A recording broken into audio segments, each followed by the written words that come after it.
Last night, as we went on air, I read out a news report about the rocket that had landed in Poland with 2 people dead.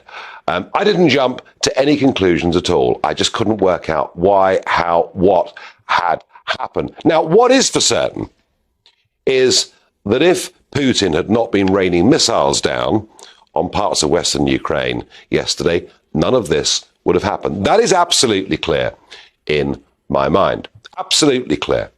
However, the early reports we got, US intelligence reports that it's thought to be a Russian rocket, it seems have all proved to be wrong. What it now looks like is it was a Ukrainian missile that was being used to deter, to stop Russian missiles that somehow went horribly wrong and landed a few miles over the border in Poland, regrettably killing 2 people.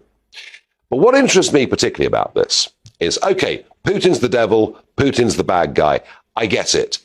I've got my own thoughts about NATO expansion, EU expansion, errors I think we've made over the last few years, but none of that has ever justified in my mind what Putin has done.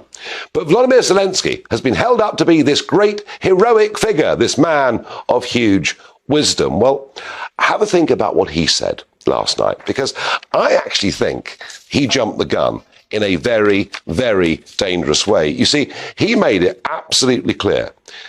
He said to fire missiles at NATO territory, this is an attack on collective security.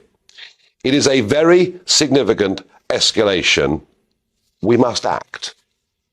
Now, 1 or 2 British newspapers chose to quote this in a way as if he'd invoked Article 5 of the NATO treaty, meaning attack on one is an attack on all. He didn't quite say that, and so I would say this.